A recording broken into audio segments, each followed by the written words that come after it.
Walk down the stairs of this unassuming suburban house and you will find yourself in the inclined workshop. This has been my creative space for 11 years. I come up with furniture that's challenging, build that furniture, and along the way I think about what woodworking tools don't exist but should, and can I be the one to bring them to the world? That all happens here. That makes the space very special. I want to do a proper tour and show you some things you've never seen before. So let's go. You do not have a shop without power, and this is my sub panel. It's 100 amps, and I got into a big tiff with the inspector when I was trying to permit this, him trying to tell me that a 100 amp sub panel was not enough. This turns on my dust collector. These green numbers tell you the amp draw. They don't flicker in real life, and they were enough to convince the inspector that no combination of tools that I had would ever trip the 100 amp breaker. And I built this with parts from Home Depot and some cheap amp meters. It's a surprisingly easy thing to install.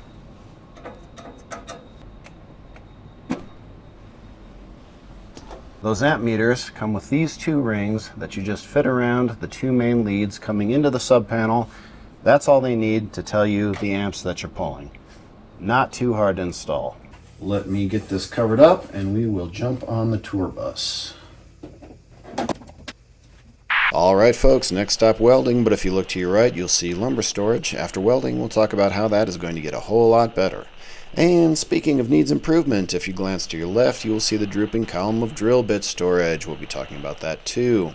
And then to cap it off, a deep dive into this tasty little treat of a glue up. But now we've reached our dingy destination. It's welding time. I quite like this little welding table that I built when I first got my welder. It's compact, it's got this plasma cutting section that I've never used, but I still have that ambition.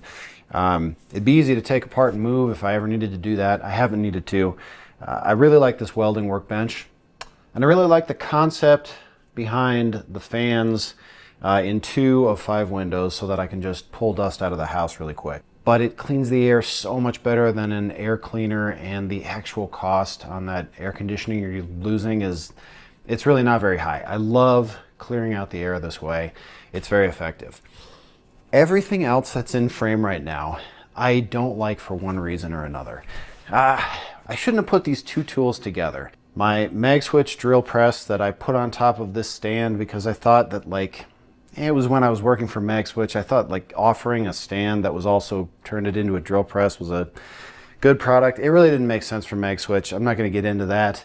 But the setup is nowhere near as good as my milling machine that I have never put together. So I should really just do that. Dedicate this to the belt sander, which is an excellent tool, and it won't be crowded that way. That's what I should do. The fans. I have big ambitions to upgrade that air cleaning system. I want to do 4 fans in each of these, not 2, and have them swing out.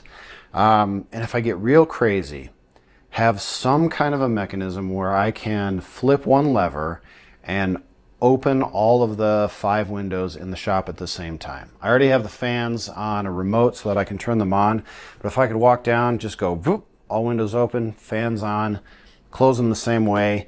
It sounds like a little thing, but I'm forever flipping these windows open and closed, and it would just remove that irritating barrier to getting down in the shop and making something. I want to get making. I want you to get making. That's the mission.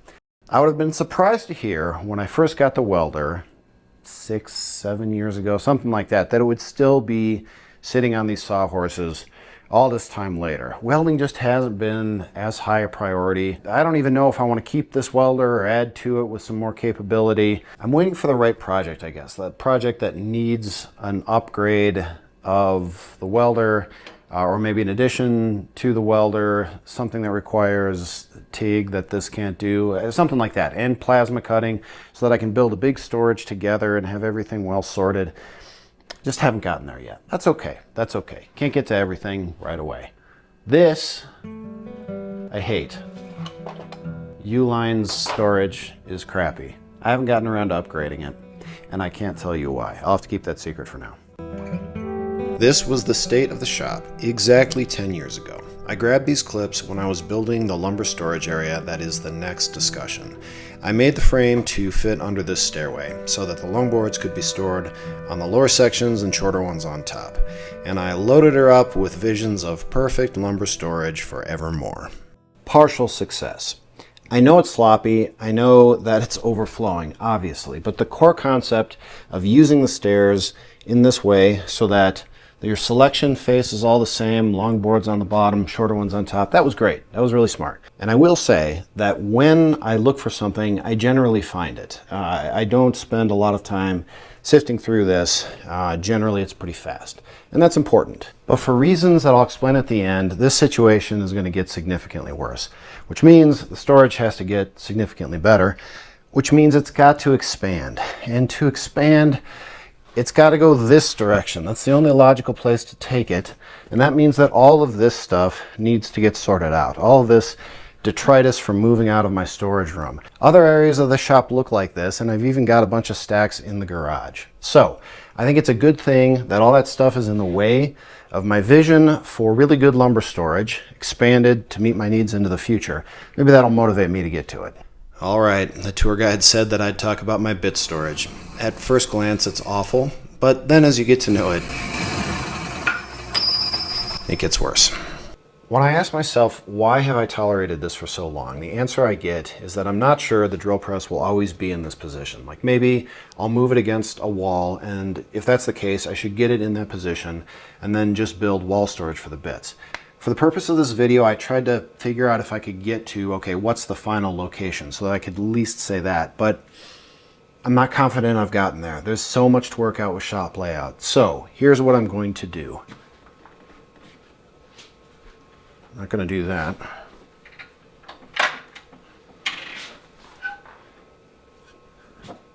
God, this thing's heavy.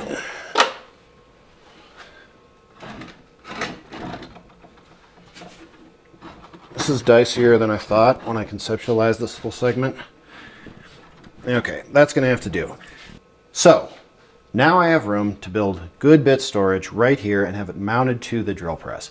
So no matter where I move it, it'll always have excellent storage and I don't have to worry about its final position. So, that's the plan. Last stop, I told you we would take a look at this glue up, and the first thing for you to notice is that all of the work is taking place on my table saw outfeed table, and that the outfeed table is on a standing desk frame so I can raise it up.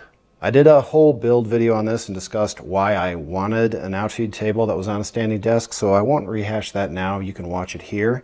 I will say that I've found it useful for this kind of crafting stuff more than I thought it would. Here, for example, each of these little pieces has burrs. Got my sandpaper to knock that off. Each one has a template. If I can pick parts of those off, I've got a little piece of tape here, sticky side up, that I can stick it to. If I can't get the rest, I can sand it off. All done. Then I got my little glue up area over here. One more piece, card scraper to tune this up each time. And off I go. This is a tremendous way to work. This would get way out of control if I didn't have a nice workstation like this. So it's great doing projects like this, except that I'm in the way of the table saw. So at some point in the future, I'm going to build a work surface that's on a standing desk that doesn't block any tools when it's in the up position. Definitely on the list for the future. As for what I'm building, the answer is a workbench. This Purple Heart's for that same workbench build. If you're watching this shop tour about 3 weeks after I posted it, then this link will get you to the build video for that workbench. It's incredible. It's really cool. I can say that even though I haven't built it yet, I'm quite confident in it. I'm on the record. Going to be an awesome workbench 3 weeks from now. If you're watching this tour and nothing popped up, that means you're too early. Please subscribe, hit the bell so that you'll be notified when that workbench video drops. Workbench videos can do very well, and this one is a banger. So please subscribe, follow along. I appreciate you watching to the end. I hope you got a lot out of the shop tour. Oh, before I forget, I mentioned the situation with the lumber was going to get worse, and this bench has something to do with it. The bench is going to be for carving, and that is a lots of valuable little pieces of wood sort of endeavor. So having the lumber storage all across this wall is going to be excellent for that. So that's the story there, just to close that loop. Thank you for watching, and I'll catch you next time.